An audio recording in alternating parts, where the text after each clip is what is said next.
राम दरस हित नेम व्रत, लगे करन नर नारी। मनहु कोक कौकी कमल, देन विहीन तमारी। अर्थात सब स्त्री पुरुष श्री रामचंद्र जी के दर्शन के लिए नियम और व्रत करने लगे और ऐसे दुखी हो गए जैसे चकवा चकवी और कमल सूर्य के बिना दिन हो जाते हैं।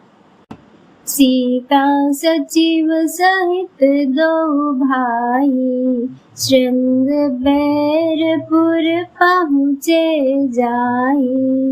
उतरे राम देव सरि देखी, कीन दंडवत हर्षु विशेषी। श्री सीता जी और मंत्री सहित दोनों भाई श्रृंगवेरपुर जा पहुँचे। वहाँ गंगा जी को देखकर श्री राम जी रथ से उतर पड़े और बड़े हर्ष के साथ उन्होंने दंडवत की।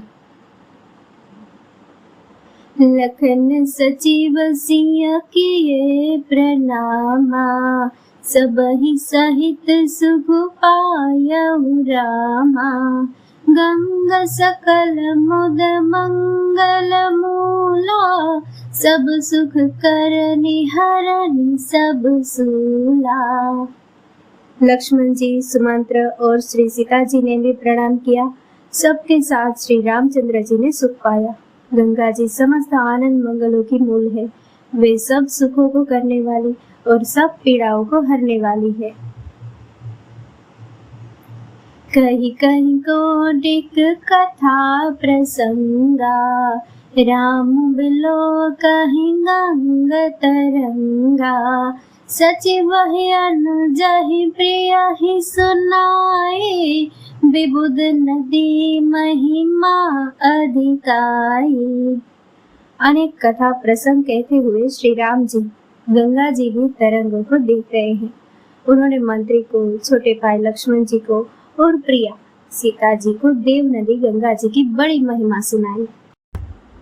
मजनू के न पंथ श्रम गयऊ, सुचि जल पियत मुदित मन भयऊ। सुमिरत जाहि मिटाई श्रम भारो, तेहि श्रम यह लौकिक व्यवहारो। इसके बाद सबने स्नान किया, जिससे मार्ग का सारा श्रम दूर हो गया और पवित्र जल पीते ही मन प्रसन्न हो गया। जिनके स्मरण मात्र से महान श्रम मिट जाते हैं, उनको श्रम होना यह केवल लौकिक व्यवहार है। शुद्ध सच्चिदानंदमय कंद भानुकुल केतु, चरित करत नर अनोहरत संश्रुति सागर सेतु। शुद्ध सच्चिदानंद कंद स्वरूप सूर्य कुल के ध्वजारूप भगवान श्री रामचंद्र जी मनुष्य के सदृश ऐसे चरित्र करते हैं जो संसार रूपी समुद्र के पार उतरने के लिए पुल के समान है।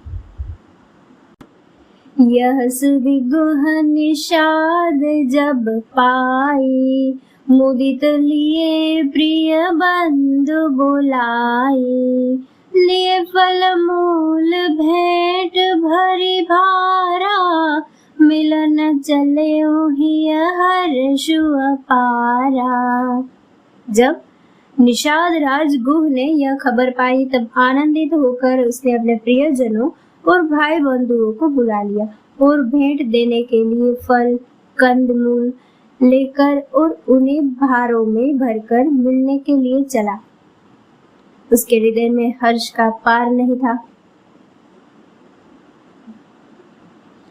करी दंडवत भेंट धरी आगे, प्रभु ही बिलोकत अति अनुरागे।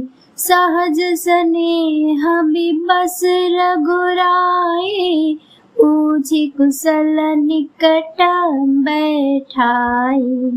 दंडवत करके भेंट सामने रखकर वह अत्यंत प्रेम से प्रभु को देखने लगा। श्री रघुनाथ जी ने स्वाभाविक स्नेह के वश होकर उसे अपने पास बैठाकर कुशल पूछी। नाथ कुशल पद पंकज देखे, भयो भाग भाजन जन लेखे। देव धरनी धनु धाम तुम्हारा, मैं जनु नीच सहित परिवारा। निषाद राज ने उत्तर दिया, हे नाथ, आपके चरण कमल के दर्शन से ही कुशल है। आज मैं भाग्यवान पुरुषों की गिनती में आ गया। हे देव, यह पृथ्वी, धन और घर सब आपका है। मैं तो परिवार सहित आपका नीच सेवक हूँ। कृपा करिय पुर धारिय पाऊ, थापिय जन सब लोग सिहाऊ। कहे हूँ सत्य सब सखा सुजाना, मोहि देना पितु आयसु आना। अब कृपा करके श्रृंगवेरपुर में पधारिए और इस दास की प्रतिष्ठा बढ़ाइए, जिससे सब लोग मेरे भाग्य की बड़ाई करें। श्री रामचंद्र जी ने कहा, हे सुजान सखा, तुमने जो कुछ कहा सब सत्य है, परंतु पिताजी ने मुझको और ही आज्ञा दी है।